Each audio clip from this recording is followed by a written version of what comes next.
édition spéciale. Mesdames, Messieurs, bonsoir. Merci de regarder Joliba TV News. Bienvenue dans cette édition spéciale. Nous sommes à Abidjan et nous ne cessons de le rappeler à Joliba TV News. Nous ferons le serment de faire la télé en libéralisant la parole publique, mais aussi d'œuvrer au quotidien pour une information plurielle au service des citoyens et de la démocratie. Mesdames, Messieurs, notre invité est un personnage connu et reconnu de l'espace public malien, homme politique de grande expérience. Il a été ministre des Affaires étrangères de la coopération internationale, aussi ministre des Domaines, ministre de l'administration territoriale, et puis ministre de la Défense sous le magistère du président Ibrahim Boubacar Keïta et aussi le président de l'UDD. Vous l'aurez compris, notre invité, le ministre Kéma Iber Coulibaly. Kéma Iber Coulibaly, bonsoir. Bonsoir. Merci de nous recevoir ici à Abidjan. C'est moi qui vous remercie de créer l'occasion de cet échange. Donc, vous êtes à Abidjan depuis 1 an. Déjà, quel est votre état d'esprit? Oui, depuis bientôt 1 an. Mais un état d'esprit positif, difficile parce qu'en exil, mais positif parce que la vie doit continuer. Je m'occupe du mieux que je puisse dans mes activités politiques, mes activités de chef d'entreprise. Et je fais en sorte de me maintenir en forme et en bonne santé. Vous avez le sourire, hein, monsieur le ministre? Mais la vie, c'est cela. Malgré les moments difficiles, malgré des contrariétés, il faut toujours nourrir l'espoir que le lendemain sera meilleur. C'est vrai pour moi, mais aujourd'hui, surtout pour le peuple du Mali. Moi, je nourris cet espoir-là. Et je me nourris aussi de cet espoir. Et ça me permet donc de garder le sourire malgré les difficultés de ma situation personnelle. Pourquoi le choix de Abidjan pour votre exil? Non, le choix de partir plutôt pour me mettre en sécurité. Parce que, bien sûr, à un moment donné, j'ai eu des informations précises qui m'ont légèrement inquiété. Et le réflexe était d'organiser ma sécurité pour pouvoir continuer à militer pour mon pays, pouvoir continuer à militer pour la démocratie, pouvoir continuer à militer pour l'unité des Maliens, le rassemblement, etc. Abidjan, terre d'accueil, Côte d'Ivoire, pays frère, ami, allié du Mali, et voilà un peu les critères du choix que j'ai fait. Ok. Parlons d'actualité. Au Mali, le procureur général après la Cour suprême du Mali a émis un mandat d'arrêt international contre 4 personnalités, Boubou Cissé, Kéma Iber Coulibaly, vous-même, Mamadou Diaradi Gor, M. Babaliba, pour faux usage de faux, atteinte au bien public et de complicité de ces infractions, des faits liés à l'affaire du marché public dit Paramount. Comment vous avez réagi face à cette actualité?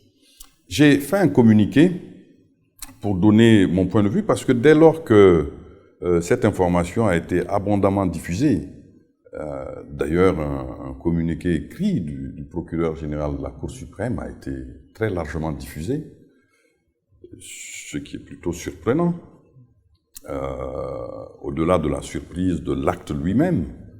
Donc, je pense que cela a obligé les uns et les autres, tous ceux qui sont concernés par ce mandat d'arrêt, à réagir. Puisque parallélisme des formes, n'est-ce pas? La haute cour a communiqué via un écrit.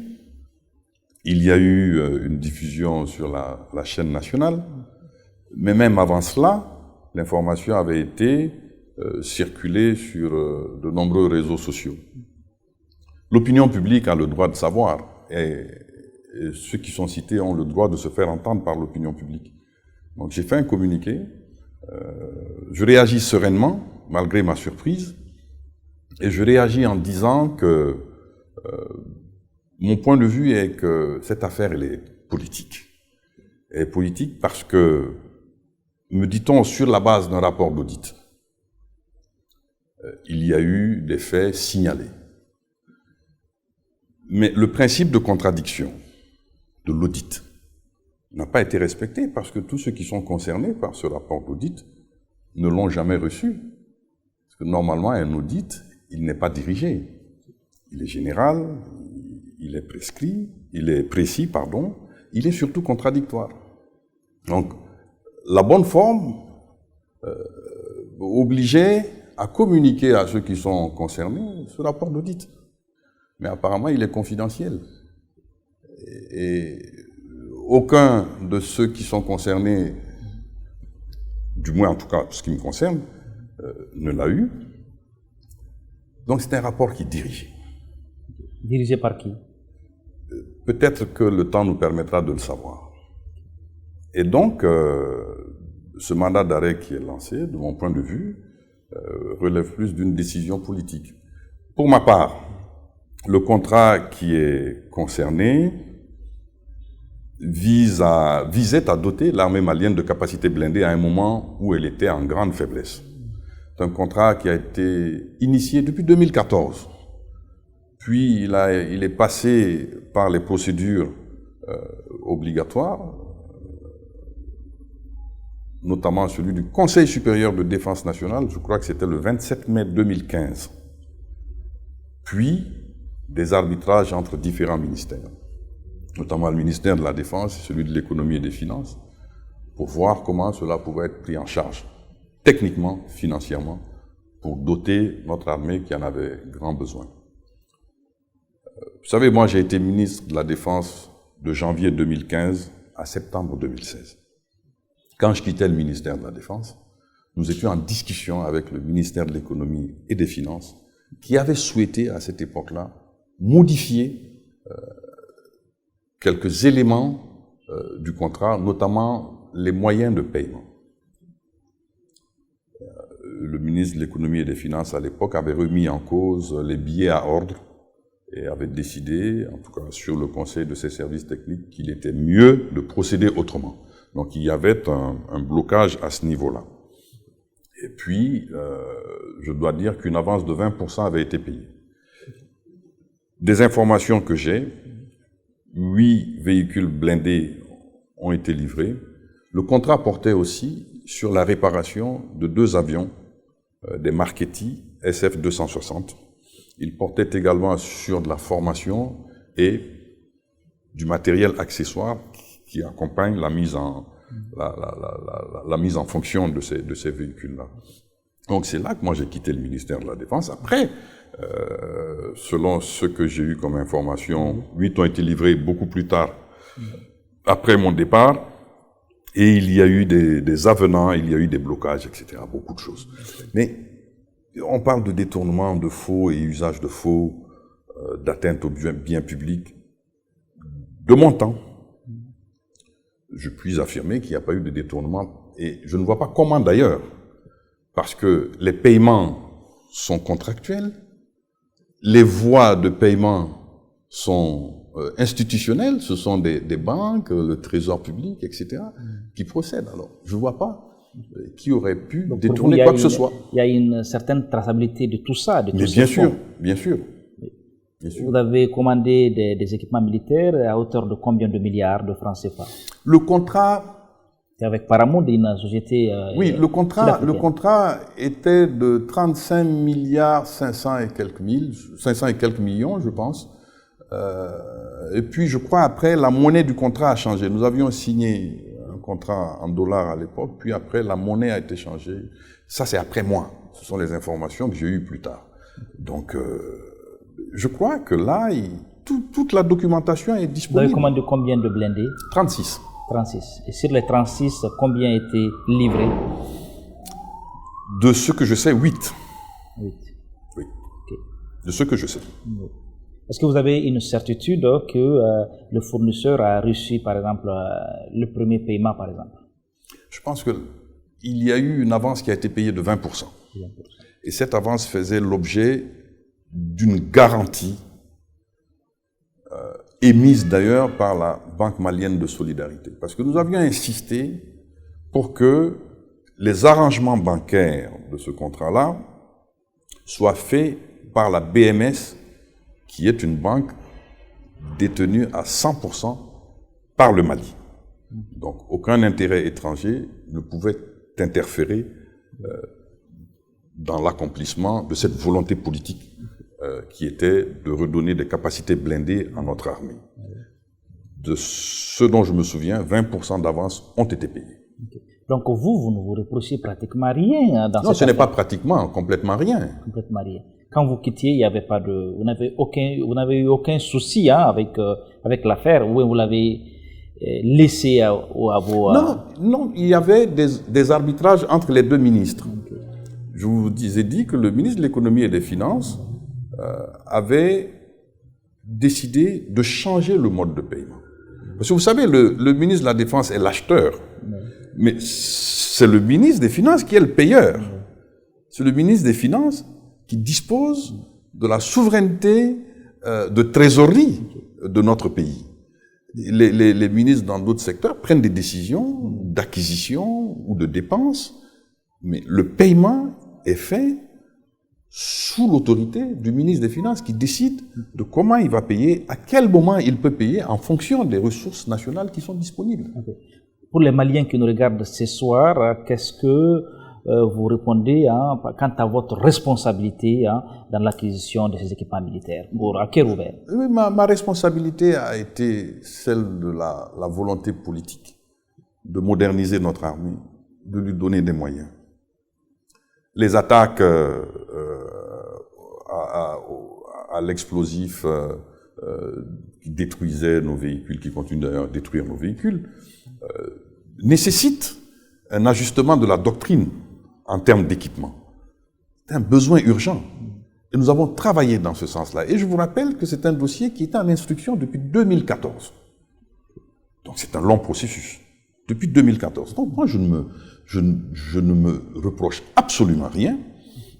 Et encore une fois, quand l'opinion, donc évidemment préparée à ce niveau-là, parle de détournement, parce que des responsables actuels parlent de détournement, mais je me demande comment et qui, de mon point de vue, du début jusqu'à ce qu'on arrive à ce stade-là, je ne vois pas qui aurait pu détourner quoi que ce soit. Après, si d'un point de vue commercial, il y a des difficultés, parce que c'est un processus commercial d'achat et de vente, il convient de regarder des deux côtés qu'est-ce qui n'a pas marché, parce que c'est possible souvent dans une transaction commerciale qu'il y ait des difficultés, surtout à ce niveau-là et avec ces enjeux financiers. Donc il faut explorer à ce niveau-là. Mais il ne faut pas toujours, parce que des gens ont été ministres, parce qu'ils ont exercé le pouvoir d'État, automatiquement faire peser non seulement le soupçon sur eux, mais en plus donner des affirmations gratuites, sans fondement, qui amènent l'opinion à les condamner avant même qu'ils soient entendus. Moi, je pourrais vous sortir une liste incroyable d'articles de presse suscités, commandés, pour préparer les esprits à nous condamner. Moi, personnellement, j'ai vu ça pendant des années. Ça continue parce que ce sont des adversaires politiques qui sont derrière à faire ça. Et afin que le jour où des débats sont ouverts, les gens disent « Ah mais non, mais ce sont tous des pourris ». Non, ce n'est pas vrai. Moi, je ne suis pas de cette engeance-là, et je l'affirme. Vous parlez dans votre communiqué de commission rogatoire, vous serez prêt donc à être entendu par la justice malienne. Mais bien sûr, une commission rogatoire, j'y répondrai, mais avec rapidité. J'y répondrai. Si un magistrat instructeur se déplace jusqu'ici, c'est avec joie que vous l'accueillez? Surtout avec gravité, parce que c'est un problème qui est grave pour moi et les autres. C'est un problème sérieux. J'accueillerai ça avec beaucoup de soulagement et surtout l'espoir de donner ma part de vérité à celui qui doit l'entendre. Okay. Ce soir, votre part de vérité, c'est quoi? Vous l'avez dit déjà, mais est-ce que vous pouvez dire sur l'honneur que vous êtes blanc comme neige? Non, mais je n'ai rien fait d'illégal, je n'ai rien fait de reprochable sur le plan moral, sur le plan éthique. Je n'ai agi que dans le cadre de prérogatives très claires et précises, c'est ce que j'ai dit. Je n'ai jamais agi hors de ce cadre-là. Et les documents existent d'ailleurs de discussion, de lettres entre ministres qui arbitre sur la manière de procéder. C'est vous dire le niveau de transparence. Ces documents existent entre le ministre Mamadou Igor Diarra et moi-même, puis entre le ministre Boubou Cissé et moi-même, à l'époque ministre des Finances, qui est venu après Mamadou Igor Diarra. Et moi, comme je vous dis, j'ai quitté le ministère de la Défense le 3 septembre 2016, donc il y a 6 ans. Il y a 6 ans. Et la séquence qui est concernée par tout cela, beaucoup d'actes posés relèvent de séquences pendant lesquelles moi je n'étais plus ministre. Donc vous êtes surpris que cette affaire aujourd'hui refait surface? Moi je vous l'affirme, hein, je suis surpris, mais je ne suis pas étonné. Je ne suis pas étonné parce que certains, pour des besoins politiques du moment, de neutralisation d'un certain nombre d'acteurs, utilisent ces arguments-là afin de disqualifier les uns ou les autres, et mieux, peut-être même neutraliser. Le terme n'est pas fort? Non, il n'est pas fort. Vous savez, priver un homme de sa liberté sur la base de suppositions, ou souvent même de fantasmes, c'est un acte grave. C'est un acte grave. Ok. Parlons d'actualité toujours, parlons de la vie de la nation. Là, on parle de plus en plus de rectification depuis le 24 mai 2022. Pour vous, est-ce qu'on est dans une trajectoire de rectification de la transition? Parce que le terme est utilisé justement pour dire qu'aujourd'hui, on est dans une nouvelle phase de refondation du pays. Vous savez, dans quelques jours, ça va faire 2 ans qu'il y a eu le coup d'État du 18 août 2020. Moi, je le dis clairement aujourd'hui. Le Premier ministre actuel a fait dérailler la transition malienne. Totalement. Il a été parfaitement incapable de rassembler les Maliens. Nous avions espéré qu'un homme politique, ayant le parcours qu'il a eu, arrivant à la tête du gouvernement à ce moment précis, aurait agi de manière à ramener l'équilibre. Nous avions espéré cela. Beaucoup d'entre nous ont d'ailleurs essayé de l'aider, y compris votre serviteur.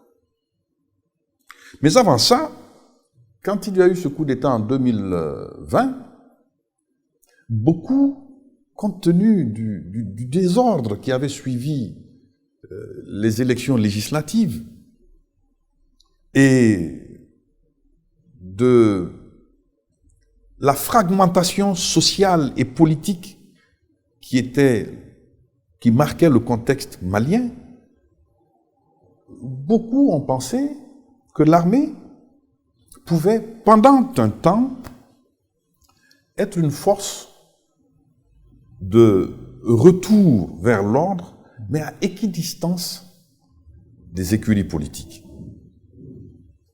Hélas, cela n'a pas été le cas. Hélas, le Premier ministre qui a été choisi après le deuxième coup d'État, comme cela est dit, a été le plus grand diviseur commun. Et cela continue. Cela continue. Son objectif, lui et ses amis, et puis d'ailleurs je ne décroche plus ça des objectifs de la junte elle-même, l'objectif est de conserver le pouvoir par tous les moyens possibles et imaginables. Et donc, il faut éradiquer avec urgence, en urgence, toute formation, tout acteur politique capable de porter la contradiction ou capable de porter une vision contraire. Voilà la situation. Et ils ont fait dérailler la transition, mis notre pays dans une situation délicate avec presque l'ensemble de ses voisins, je dis presque. Opérer des choix qui, de mon point de vue, sont dangereux, parce que introduire des mercenaires dans notre pays portera des conséquences très graves. Oui, ça, vous faites allusion à la présence des Russes, hein? Je ne parle pas des Russes, je parle de mercenaires. Je parle de mercenaires. Le gouvernement malien parle d'instructeurs russes. Des instructeurs russes, certainement, il y en a parce que nous avons acquis du matériel russe. Moi-même, de mon temps, parce qu'ils ne le disent pas assez, c'est moi qui ai réinitié la coopération commerciale sur le plan militaire avec la Fédération de Russie, suite à un voyage que j'y ai effectué au mois de juin 2015. Les moyens aériens tactiques d'attaque, c'est moi qui ai initié ça, avec la société Rosaboron Export. Et au nom d'ailleurs de ce volontarisme que j'ai eu, la Fédération de Russie m'a décoré de la médaille du compagnonnage d'armes. Donc je ne parle pas de la Russie, je parle de mercenaires. C'est différent. Parce que moi, mon option, c'est qu'un État doit avoir une coopération avec des États. Vous savez, un mercenaire vit du conflit parce qu'il est payé par la guerre qu'il conduit, pour ses actions militaires. Je doute qu'il cherche à éteindre un conflit. Ça, c'est la première chose. La deuxième chose, aujourd'hui, vous savez, la dynamique mondiale elle-même, la crise du multilatéralisme à laquelle nous assistons, les recompositions de zones d'influence qui sont en cours, doivent appeler un pays comme le Mali, au nom de sa géographie, parce qu'enclavé est au cœur exact de l'Afrique de l'Ouest, à avoir une politique équilibrée, à conduire sa politique extérieure de manière équilibrée, à chercher l'entente parfaite avec l'ensemble de ses partenaires. Mais aujourd'hui, ceux qui sont dans notre pays, pour moi, ce sont des mercenaires, même si certains le nient, chercheront à mercenariser notre pays. Et cela n'est pas bien. Oui, on va en parler dans le volet diplomatie, mais en vous entendant parler, certains Maliens diront certainement que vous êtes peut-être un opposant à la transition, à la refondation et à la rectification du pays. Qu'est-ce que vous répondez? Non, je ne suis pas un opposant à la refondation. Au contraire. Au contraire, si nous avions eu un débat politique franc, ouvert, libre, je pense que les uns et les autres auraient été entendus sur leur vision. La refondation, elle doit être économique, elle doit être culturelle, elle doit être politique sur le plan de la gouvernance et de notre défense. D'accord? La refondation doit apporter de la modernisation dans notre pays, nous sortir de ce système archaïque qui nous retient en arrière. Nous devons moderniser notre éducation, préparer nos jeunes pour affronter les défis de demain. Demain, c'est déjà hier presque, parce que le temps passe et le monde change. Nous devons moderniser notre administration de manière à ce qu'elle serve, d'accord, qu'elle serve nos citoyens, mais qu'elle ne se serve pas d'eux. Nous devons moderniser notre justice. Nous devons faire de notre pays un espoir de prospérité. Et la condition pour cela, c'est d'abord de le stabiliser et de le pacifier. C'est pour ça que j'insiste sur la mise en œuvre de l'accord pour la paix et la réconciliation, même s'il n'est pas parfait. Mais il nous permettra de prendre le chemin de la réconciliation et de la réunification des fils du pays. La refondation, c'est d'accepter que notre pays est pluriel et que chacun a le droit d'y vivre, d'y être libre. La refondation, c'est de faire en sorte, encore une fois, je reviens à nos jeunes, que eux soient capables de compétir dans l'espace international. Dans la situation où nous sommes, je vous rappelle notre condition de pays enclavé, nous avons besoin de décupler nos forces pour aller à la conquête. C'est pour ça d'ailleurs que nos ancêtres ont toujours été des voyageurs. Ils sont allés chercher de la richesse à l'extérieur, ils l'ont ramenée dans notre pays. Et cette richesse-là, elle est surtout culturelle, c'est le savoir, etc., etc. Donc, la refondation, ça ne veut pas dire éradication. La refondation, c'est pas la persécution. Pas parce que vous décidez de couper la tête d'un individu lambda que vous refondez le pays. Si vous ne changez pas vous-même votre état d'esprit, votre manière de penser, si vous ne changez pas votre manière d'appréhender votre pays par rapport aux autres, vous ne refondez rien du tout. Non, moi je ne suis pas un opposant de la refondation. Au contraire, je suis un militant de la refondation, mais une refondation qui modernise notre pays. Et opposant à la transition, oui, je suis opposé à ce qu'ils font. Mais je ne suis pas opposé à une personne. Je suis opposé à des choix. Mon propos n'est pas de dire que tel individu ne me plaît pas, etc., ou qu'il n'est pas beau, ou qu'il sent mauvais. Non, mon opposition se fait par rapport à des choix. Okay. Une partie de la classe de l'opinion publique malienne pense que cette transition aujourd'hui est en train de restituer au Mali sa souveraineté perdue, l'honneur et la dignité du Mali retrouvés, et qui vous accuse, vous, les politiques, dans la faillite, par exemple, de l'État malien. Qu'est-ce que vous répondez? Non, ça c'est un faux procès. C'est un faux procès. Vous savez, les acteurs actuels, ils ont été dans le système depuis des années, souvent depuis bien longtemps que beaucoup d'entre nous, en tout cas beaucoup plus longtemps que moi. N'est-ce pas? Moi, en tant que ministre de l'administration territoriale, je me suis battu pour créer le corps préfectoral au Mali qui n'existait pas. En tant que ministre de la Défense, je me suis battu pour faire adopter le statut général, le nouveau statut général des militaires. N'est-ce pas?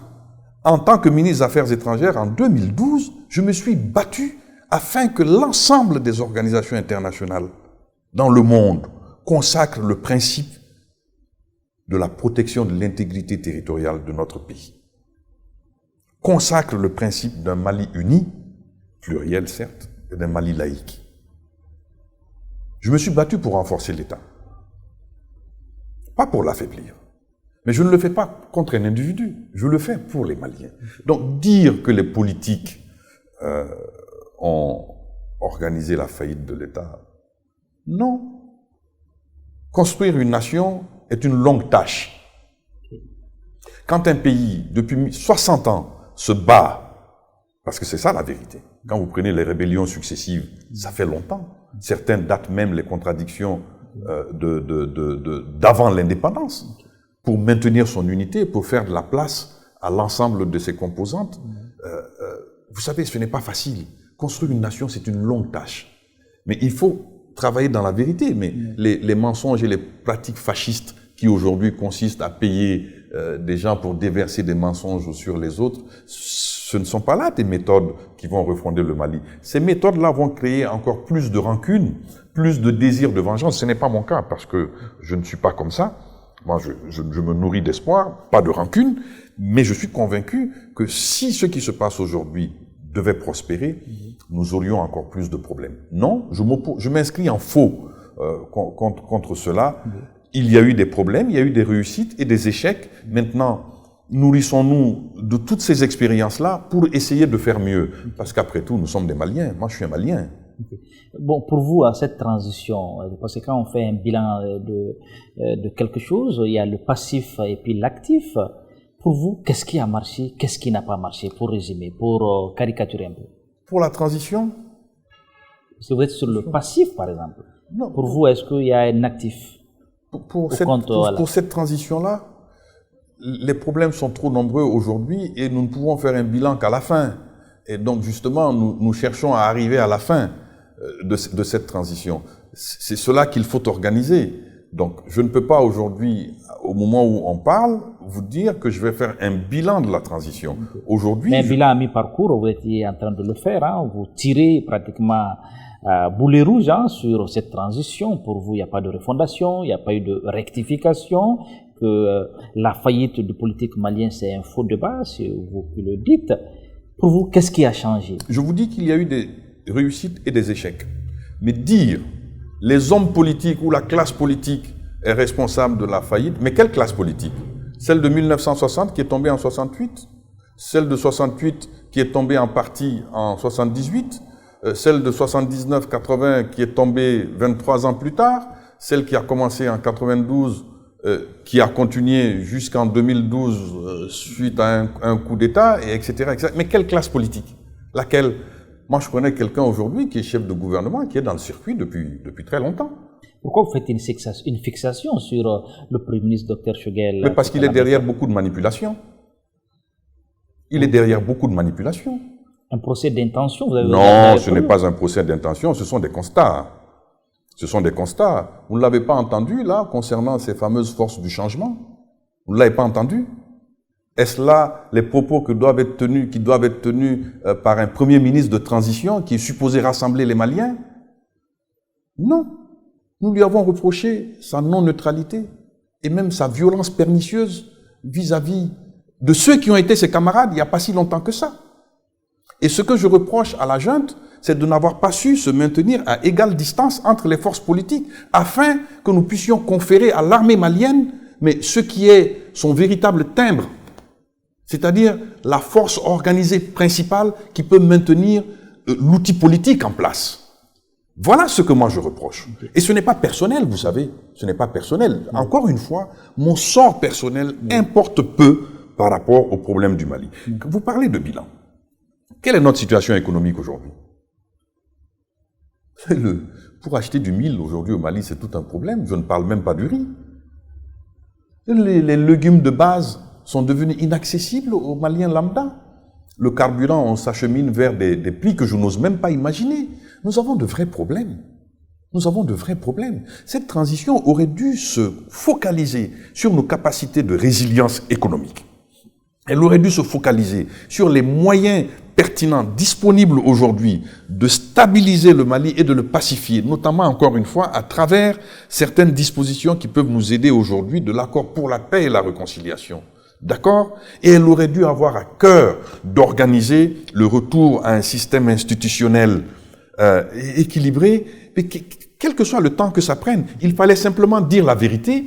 Écoutez, nous ne pouvons pas 18 mois, nous devons faire 36 ou 44, mais pas se cacher. Les subterfuges, les modifications de textes passés au forceps et à l'applaudimètre dans une salle où on a réuni à 70% ses partisans, etc.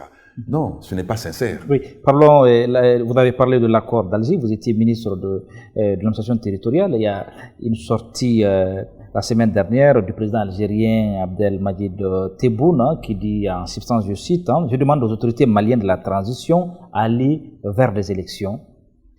Et puis il continue et dit, tant que l'accord d'Alger ne sera pas appliqué, les problèmes du Mali persisteront. Commentaire. L'Algérie est un pays ami du Mali. C'est un voisin immédiat. Et les dynamiques qui se déroulent au nord du Mali concernent certainement le sud de l'Algérie. Et vice-versa. N'est-ce pas?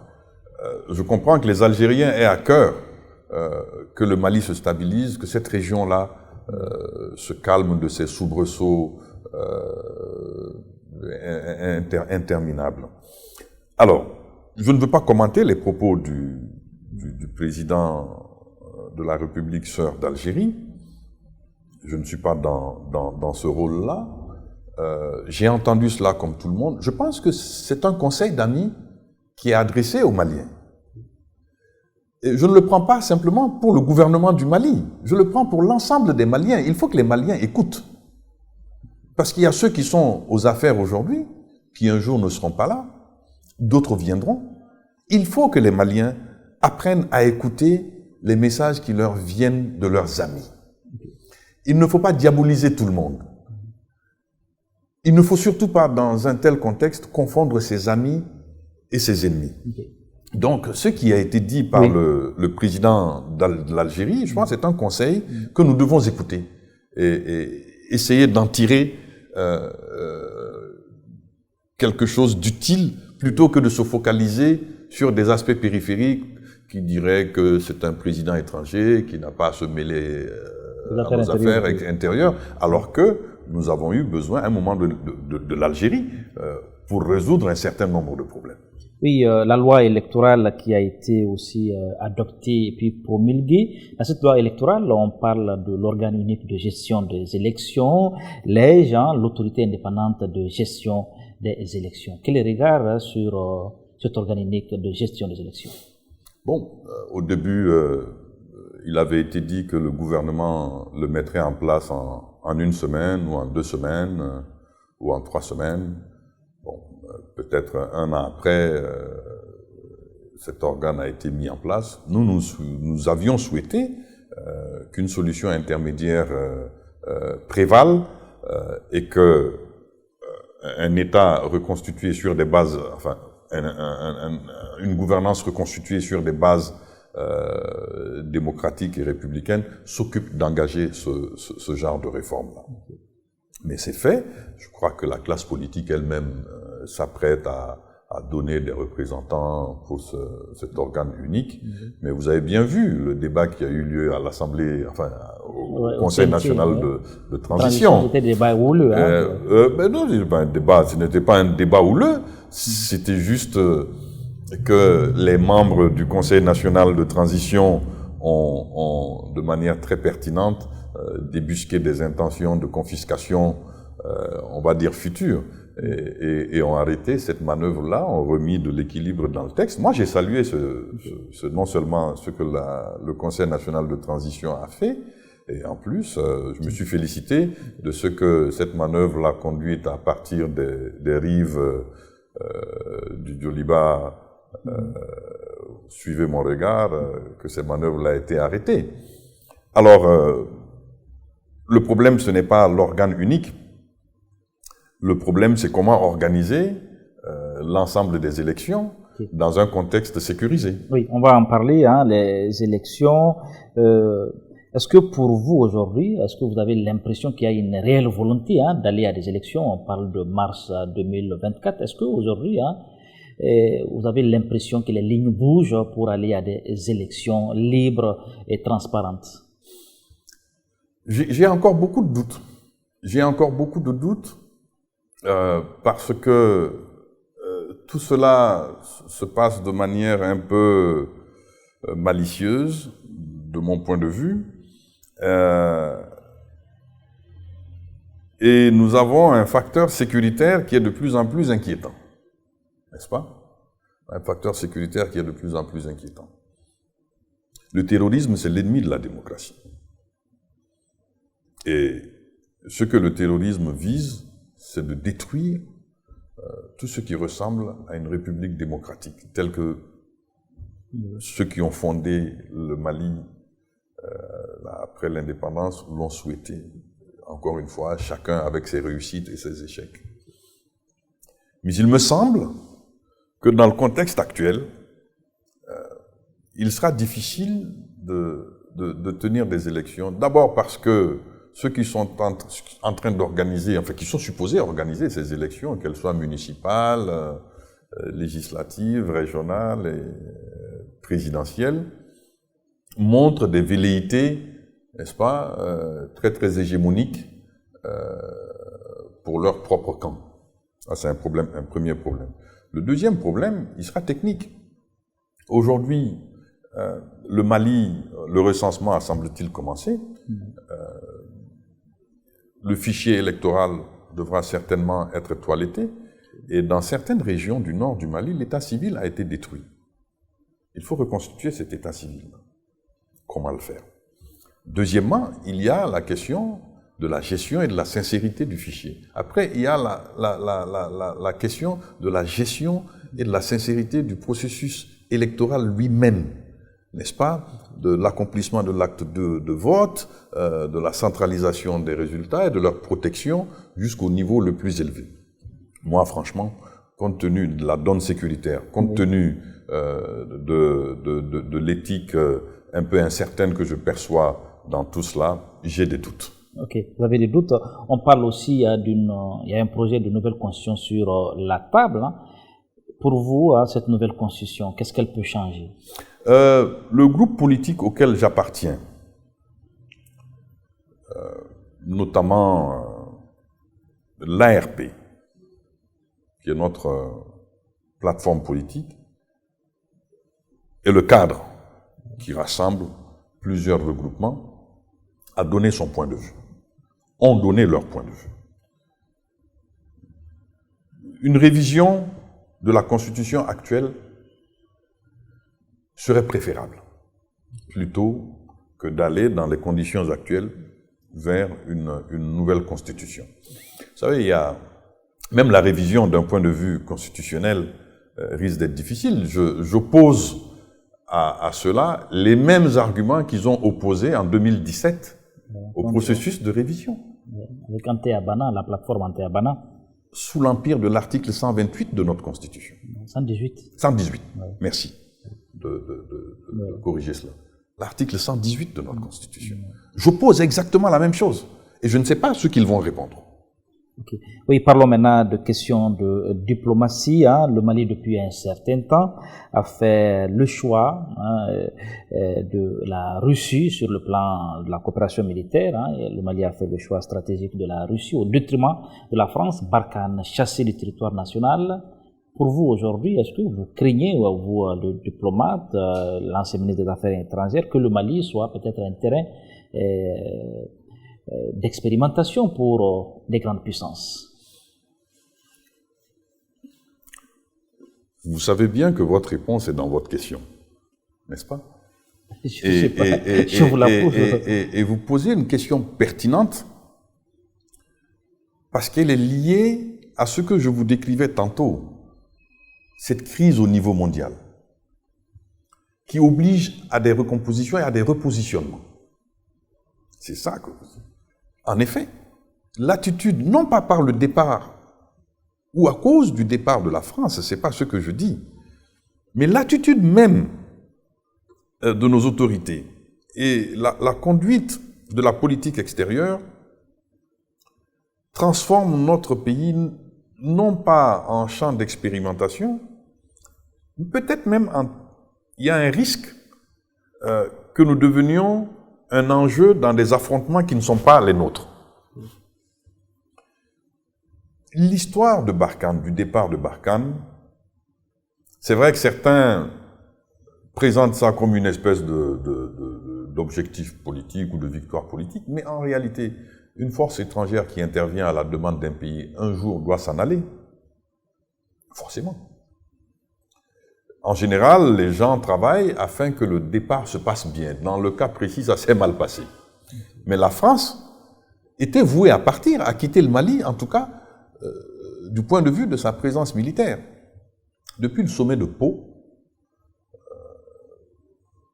si mes souvenirs sont exacts, était-ce en 2019, le sommet de Pau, le président français avait annoncé, de manière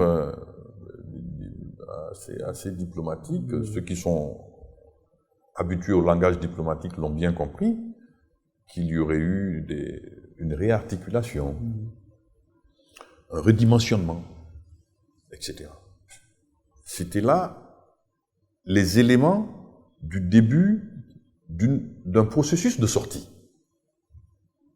Donc moi, je m'attendais à ce que la France retire son dispositif de manière progressive. Mais ce que je regrette, c'est que cela se fasse dans la tension, dans l'affrontement, dans l'échange de propos inamicaux de part et d'autre. C'est ce que moi je regrette. Comme vous dites, vous me prêtez la qualité d'être diplomate. J'ai exercé la fonction de chef de diplomatie 2 fois et je surveille de près la dynamique des relations internationales. Le Mali, comme je vous ai dit, est un pays enclavé en plein cœur de l'Afrique de l'Ouest. Le Mali a beaucoup d'amis, au-delà de la France, de la Russie. Le Mali a des amis en Orient, le Mali a des amis surtout en Afrique. Donc nous devons faire en sorte que notre coopération soit la plus apaisée possible avec l'ensemble de nos partenaires. C'est cela mon point de vue.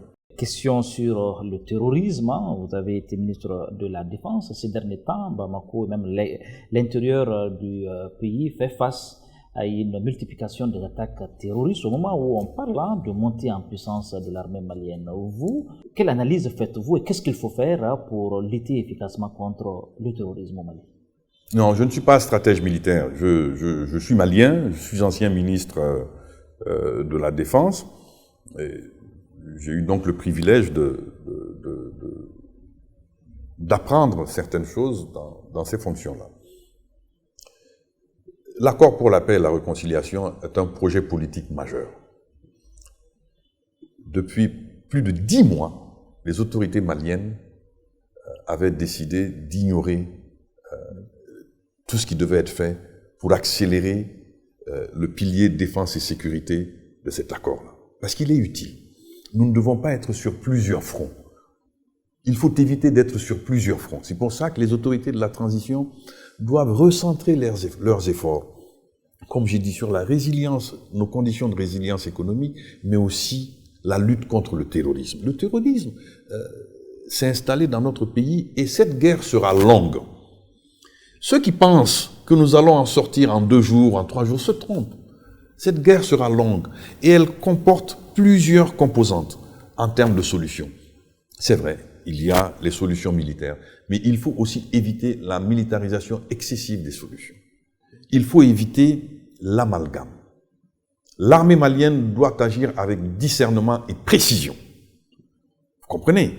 Parce que ce qui est terrible dans le terrorisme, c'est qu'il recrute dans votre maison. L'armée qui est supposée combattre un ennemi extérieur se retrouve face à des citoyens de son propre pays. Souvent, se retrouve face à ses propres parents. C'est ça qui est terrible dans la lutte contre le terrorisme. C'est extrêmement difficile.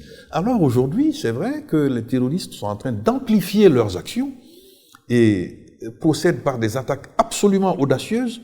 Il faut s'ajuster, régler les problèmes politiques par des solutions politiques, les problèmes techniques par des solutions techniques et réserver les problèmes de sécurité aux problèmes de sécurité des solutions adaptées. Nous devons assurer le retour de l'État dans certaines zones pour que les populations se sentent protégées par leur État et éviter de les faire tomber dans l'escarcelle des terroristes. Nous devons faire en sorte de ne pas stigmatiser parce que aujourd'hui il se passe quand même des choses qui sont un peu inquiétantes et des méthodes un peu discutables. Donc il faut être équilibré dans sa réaction et faire en sorte que les emprises militaires stratégiques, telles que celle de Kati, fassent l'objet d'une protection sérieuse. Et tout ne doit pas être dans le commentaire. D'ailleurs, moi je recommanderais que nos responsables politiques veillent à ce que les choses de l'armée ne se retrouvent pas sur les réseaux sociaux, fassent l'objet de commentaires de grains, etc. L'armée, c'est une affaire sérieuse, et la guerre encore plus. Or, nous sommes en guerre contre le terrorisme. Donc, il y a des postures que les professionnels de la sécurité ne doivent pas adopter et doivent refuser absolument. L'information militaire, l'information stratégique se retrouve souvent sur les réseaux sociaux. C'est extrêmement dommage, parce que le terroriste, lui aussi, nous regarde, il suit les réseaux sociaux, il nous écoute. Okay. Et si demain, le Mali doit organiser des élections générales, des élections présidentielles, est-ce que le ministre Kéma Iber Coulibaly sera candidat, par exemple, à la présidentielle prochaine? Bon, il faudra remplir beaucoup de conditions, vous êtes d'accord? Il faudrait que vous vidiez d'abord, que ce dossier soit... Il faut remplir beaucoup de conditions. Okay. Et j'en remplis certaines, et il y a de nouvelles nécessités, n'est-ce pas, qui se sont présentées entre-temps. Cela dit, moi, je nourris un projet pour mon pays. J'ai des idées pour mon pays. J'ai été ministre pendant longtemps, mais j'ai surtout été malien depuis 55 ans bientôt. Donc, je connais mon pays, j'aime mon pays, et je crois que nous avons un devoir qui consiste encore une fois à organiser le processus de modernisation de notre pays, faire en sorte que les jeunes Maliens, 70%, n'est-ce pas, de notre population, puissent appréhender demain avec plus de sérénité et avec confiance. Et pour cela, je répète, nous devons nous tourner vers un programme de développement résolument moderne et high-tech, n'est-ce pas? Pour cela, nous devons faire en sorte que notre système éducatif soit conforme aux nouvelles exigences du monde. Nous devons faire en sorte surtout que notre système éducatif forme nos enfants à la tolérance, n'est-ce pas, à la probité et surtout à une connaissance parfaite non seulement de leur pays, mais aussi du monde. Aucun État ne peut devenir puissant en se recroquevillant. Non. Et les détails d'un programme économique auquel j'ai pensé depuis plusieurs années seraient longs à exposer ici. Mais peut-être qu'un jour nous aurons l'occasion d'en parler. Mais l'économie devra être au cœur de notre affaire. Il faut moderniser l'économie, la développer, faire du Mali un espace de prospérité afin que la richesse soit créée et que cette richesse la porte le pays. Je schématise. Mais ce sont des idées que j'ai depuis des années. C'est certainement la future profession de foi ou la profession de foi. Le futur candidat, on ne sait pas. Quand on remplira les conditions, on verra. Monsieur le ministre, à quand le retour au pays natal? J'espère par la grâce de Dieu bientôt, Inch'Allah. J'espère très bientôt. Monsieur le ministre, pour les Maliens qui vous regardent ce soir, les Africains qui vous regardent ce soir, c'est quoi le message? Je voudrais que nous puissions nous retrouver. Je voudrais que nous puissions nous retrouver et que nous ayons la capacité, comme je l'ai dit, de ne pas confondre nos amis et nos ennemis. Parce que nous-mêmes, Maliens, sommes irrévocablement des frères. Même si les frères peuvent avoir des querelles, mais ex-frères, ça n'existe pas. Mon souci aujourd'hui est que, et nos autorités, mais surtout l'opinion, parce que nous, politiques, nous sommes écoutés par l'opinion. Certains sont d'accord avec nous, d'autres pas, Dieu merci, parce qu'il faut des avis différents. Mais n'oublions jamais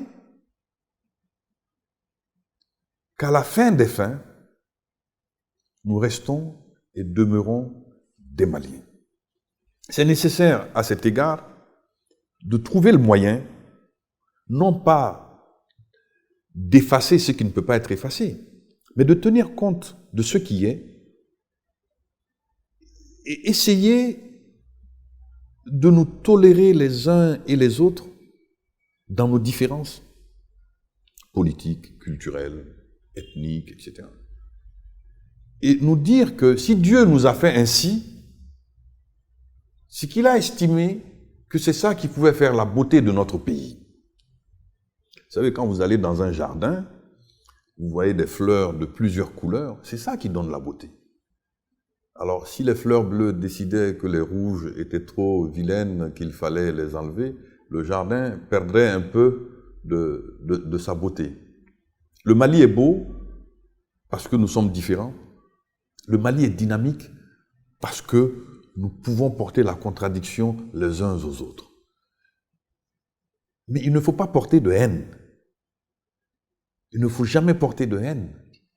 Il faut plutôt porter l'espoir et nous dire que si aujourd'hui nous ne sommes pas d'accord, il est certain, presque à 90%, que peut-être demain, le temps nous mettra d'accord ou la réalité qui s'imposera à nous nous mettra d'accord. Moi, je n'ai pas d'ennemis au Mali.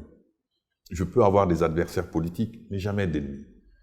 Et j'espère simplement que nous passerons rapidement ce cap-là et que nous allons éviter de poser des actes qui nous détruisent nous-mêmes. C'est cela mon espoir. Vous savez, ceux qui aujourd'hui gouvernent, moi j'ai travaillé avec beaucoup d'entre eux, à différents niveaux. Et j'ai des souvenirs fraternels avec beaucoup d'entre eux. Et je suis presque convaincu que demain, malgré nos contradictions et nos différences, nous aurons l'occasion de nous parler et peut-être même autour de nos différences et de nos contradictions, partager un plat de thon ensemble ou un plat de fakohoi ou un plat de je ne sais quoi. Voilà mon espoir pour notre pays. Okay. Merci, Monsieur le ministre, Thiema Iber Coulibaly. C'était un plaisir de partager cet entretien avec vous. Merci. C'est moi qui vous remercie. Mesdames, Messieurs, c'est la fin de cette émission que j'ai eu l'immense plaisir de présenter. Merci de votre fidélité toujours renouvelée au programme de Djoliba TV News. Au revoir.